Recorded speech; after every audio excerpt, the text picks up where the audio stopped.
ರಾಜ ಇದ್ದಾನಲ್ಲ, ಅಷ್ಟು ಸಾಕು ನನಗೆ. ಏನು ತಿಳಿಸಬೇಕು? ಹೌದು ಸೂರ್ಯ, ಹೌದು. ನನಗೆ ಹೇಗೆ ತಿಳಿಸಬೇಕಪ್ಪ ನಾನು ನಿನಗೆ?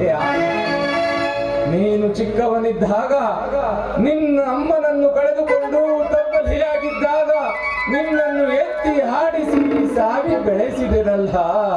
ನನಗೆ ಹೇಗೆ ತಿಳಿಸಬೇಕಪ್ಪ, ನನಗೇಕೆ ತಿಳಿಸಬೇಕು?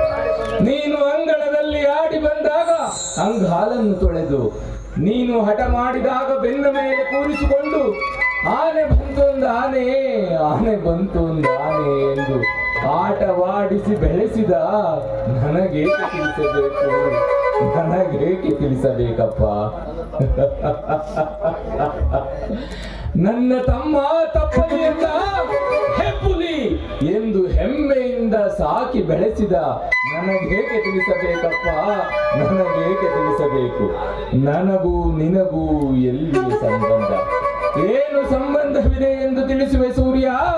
ಏನು ಸಂಬಂಧವಿದೆ ಎಂದು ತಿಳಿಸುವೆ? ನಿನ್ನ ಆಳು ಪುರಾಣವನ್ನು ಇಲ್ಲಿಗೆ ನಿಲ್ಲಿಸು. ಇದು ಮದುವೆ ಮನೆ, ಮಸಾಣವಲ್ಲ.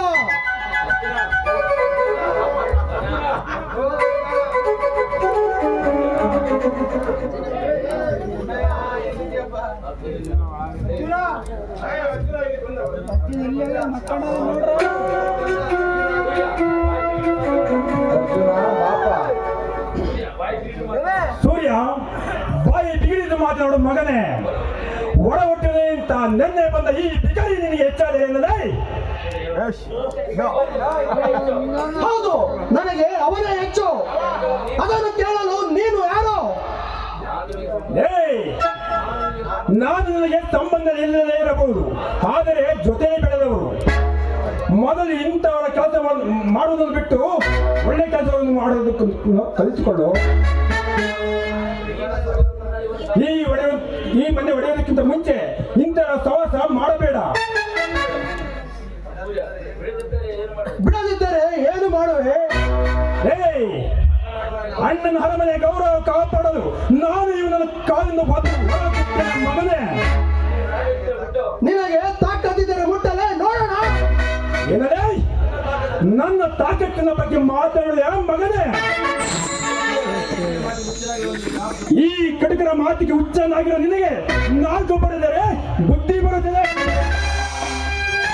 ಸೂರ್ಯ, ಅರ್ಜುನ, ನಮ್ಮ ಸಂಬಂಧ ನೀನೇಕಪ್ಪ ಸಿಟ್ಟಿಗೆ?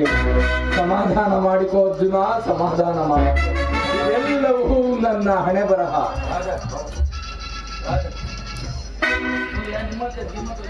ಸೂರ್ಯ, ನಿಮ್ಮಂತರ ಶ್ರೀಮಂತರ ಜೊತೆ ಈ ನನ್ನಂತ ಬಿಕ್ಕರಿಗೆ ಏನು ಕೆಲಸ? ನಾನು ಇಲ್ಲಿಂದ ಹೊರಡುತ್ತೇನೆ. ನಿನ್ನ ರಾಜ, ನೀನು ಭಿಕಾರಿ ಅಲ್ಲ. ನನ್ನ ಸಕಲ ಆಸ್ತಿಗೆ ನೀನೇ ರಾಜ. ನನ್ನ ಸೇವದ ಮೇಲೆ ಗೌರವ ಇದ್ದರೆ ಇಲ್ಲಿಂದ ಹೋಗಬಾರದು. ನಿನ್ನವರನ್ನು ಕರೆದವ. ಆಗಲಿ ಸೂರ್ಯ, ನಿನ್ನ ಸ್ನೇಹಕ್ಕೆ ನಾನು ಬೆಲೆ ಕೊಡುತ್ತೇನೆ. ಒಂದು ಕಾಲದಲ್ಲಿ ಈ 1 ರೂಪಾಯಿ ನಾಣ್ಯಕ್ಕಿದ್ದ ಬೆಲೆ ನನಗೆ ಇದ್ದಿದ್ದಿಲ್ಲ. ಆದರೆ ಈಗ ನಾನು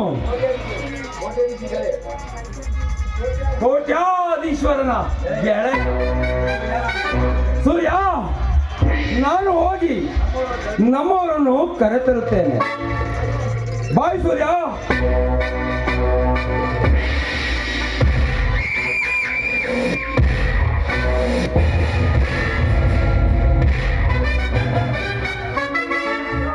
ಸೂರ್ಯ, ನನ್ನ ಕತ್ತಲಿದ್ದ ಅರಮನೆಯ ರಾಜಮುದ್ರಿಕೆ ಸರ ಕಾಣ್ತಾ ಇಲ್ಲ.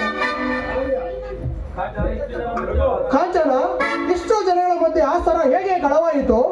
ಹೆದರಬೇಡ ಸೂರ್ಯ, ಪೊಲೀಸ್ಗೆ ಫೋನ್ ಮಾಡಿದ್ದೀನಿ. ಅವರು ಬರೋವರೆಗೂ ಕಾಯೋಣ.